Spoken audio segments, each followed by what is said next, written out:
예, 어제 저희가 배우 엄태웅 씨의 성폭행 혐의 피소 관련 소식을 말씀을 드렸는데요. 이것과 관련해서 오늘 새롭게 추가된 소식이 있습니다. 고소 여성이 팀장님 네. 선불금 사기 행각을 벌였. 이게 무슨 얘기예요? 네, 이겁니다. 이제 이 여성 35세 여성이 예. 그 엄태웅 씨를 이제 성폭력 처벌에 관한 특례법으로 고소를 했는데 결국은 2012년 7월에 경기도 의정부에 있는 한 유흥주점에서 600만 원 선불금입니다. 돈을 600만 원을 주면 1개월이고 2개월이고 근무를 여기서 유흥주점에서 일을 하겠다라고 하고 소위 말하는 마이킹이라고도 하는데 이걸 받아서 도망을 가버립니다. 아, 선불금 받고 도망가. 네, 이런 형태로 7군데에서 3,300만 원 정도를 사기를 하죠. 근데 이게 결국 여러 업주들이 고소를 하는 바람에 여주지청에서 기소를 하고 여주지원에서 이제 불구속 상태의 재판을 받는데 7월 12일 날 법정 구속이 됩니다.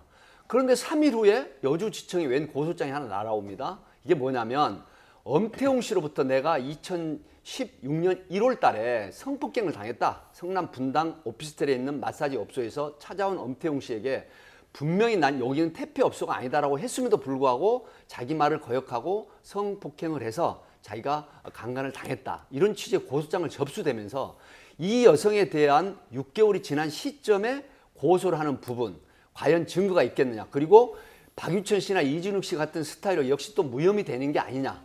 이런 지금 논란을 불러일으키고 지금 있습니다. 그러니까 본인이 법정 구속된 그래서 구치소 옮겨진 며칠 만에 그랬다고. 3일 만에 그랬습니다.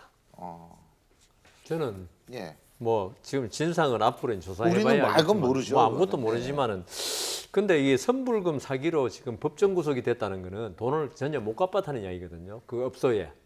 예. 그죠?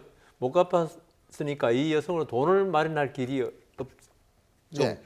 궁리하지 않았는가 이런 생각도 듭니다. 이게 물론 뭐 그 여성에 대해서 제가 이렇게 하면 좀 모욕적이 될 수도 있지만은 이 여성으로서는 지금 제일 급한 게 지금 항소를 할 것입니다. 아마 그러면 수원지법에서 재판을 받는데 이 그 사기로 구속됐을 때 법정 구속될 때 가장 중요한 게 합의입니다. 풀려나려면은 그 여성에게는 돈이 필요하다. 이런 면에서도 한번 살펴볼 필요가 있다고 봅니다.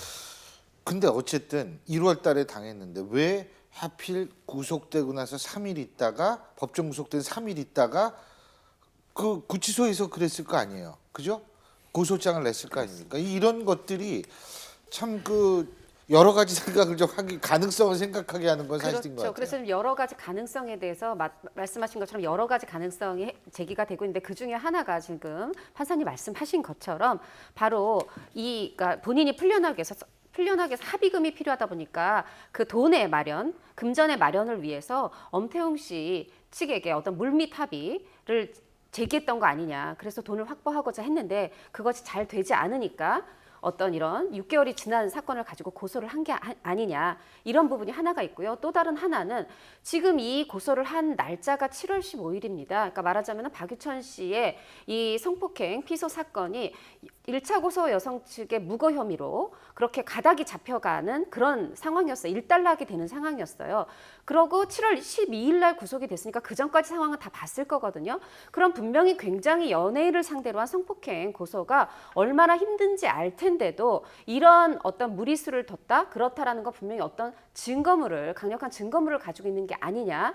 이런 또 해석도 동시에 제기되고 있습니다. 제가 한 가지가 가지만 더 않았어. 말씀드리자면은 이게 불구속 수사를 받고 불구속 기소되고 선고 날 법정 구속되거든요.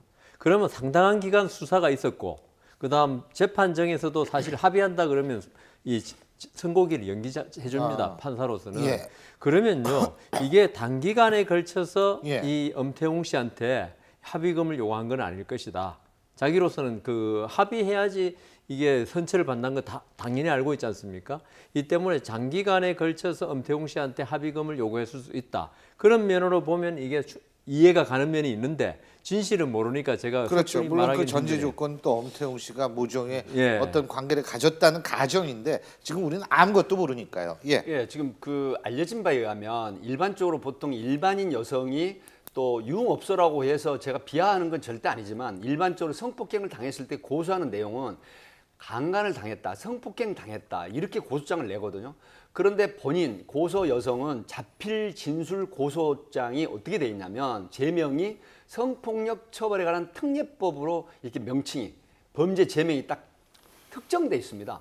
그렇다고 하면 일반인이 과연 변호인의 조력을 받았을까? 아니면 구속된 3일간 수감된 상태에서 그 안에 어떤 전문가가 있었을까? 이런 유추, 해석이 되지만 결국은 변호인의 조력을 받을 가능성도 있거든요. 왜 그러냐면 성폭력 처벌에 관한 특례법으로 제명을 달아서 고소장을 다른 내는 거죠. 경우는 그러니까 우리가 얘기하는 성폭력 무슨 죄라고 그러죠? 성폭력 처벌에 관한 특례법. 아니 그거하고 일반적인 강간죄. 예, 그거 네. 다른 거죠. 네, 그러니까. 다르거든요. 그래서 이제 강간죄는 3년 이상의 유기징역형이지만 성폭력 처벌에 관한 특례법에 두 가지 유형이 있습니다. 소위 흉기를 사용하거나 2인 이상이 했을 때 이건 이제 그 특수강간죄가 성립이 되거든요. 성폭력 처벌에 관한 특례법에. 네. 그다음에 또 강간치상이 있습니다. 예. 예를 들어서 성폭행을 하기 예. 위해서 강압으로 상해를 입히거나 상처를 줬을 때 이런 경우는 7년 이상의 유기징역인데 지금 성폭력 처벌에 관한 특례법에 제명을 달아서 고소를 했다고 하는 부분은 어떤 엄태웅 씨가 만약에 사실 성관계가 있었다는 본인이었다라고 하면 이 고소 여성이 뭔가 특별한 증거를 하나쯤은 가지고 있지 않았을까 하는 유추가 가능할 것 같습니다. 근데 뭐 지금 유치지만 엄태웅 씨 소속사 측은 성폭행 사실이 아니다. 지금 이렇게 밝혔죠, 이제.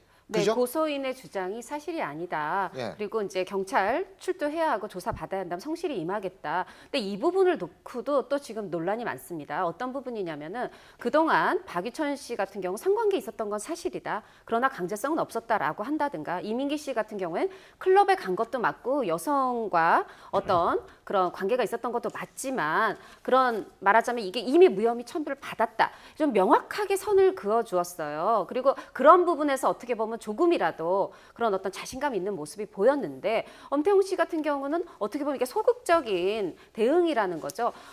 예를 들어서 마사지 업소에 절대 가지 않았다라든가 아니면 마사지만 받았을 뿐 성관계는 하지 않았다든가 이런 부분이 아니다 보니까 물론 이게 나중에 가서는 고소인의 주장이 다 사실이 아니어서 네. 나는 마사지 업소에 가지도 않았다 이렇게 될 수도 있지만 그러니까 처음에 첫 대응이 지금 팬들 좀 더 보기엔 약간 강력하게 나갔어야 네, 된다, 이 실망스러운 말씀이시죠? 거예요. 좀 소극적이다 보니까 인정하는 게 아니냐라는 해석이 나오고 제가 있는 하나 거죠. 말씀드리면요. 아까 우리 백 팀장님은 어떤 일반인이 예, 예. 어떻게 성폭력 이런 거 알까 하는데 예. 판사들은 있죠.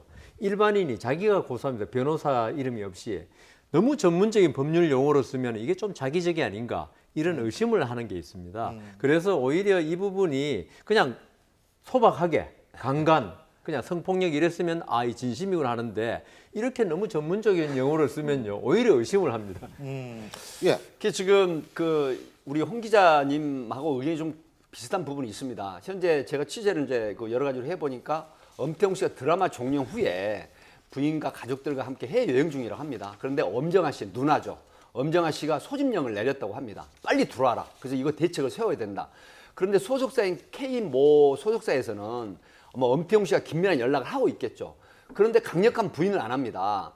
성폭행은 사실이 아니다. 그러면 성관계는 사실이란 말이냐 이런 의구심이 들게 하거든요. 그런데 또 하나 대리로 이게 강력하게 이 여성 고소 여성에 대해서 벌써 상당한 시일이 지났거든요. 왜 강력 대응을 안 하느냐?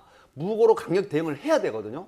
그래야만 지금 CF라든가 여러 가지 출연 중인 이런 부분이 캔슬이 안 되거든요.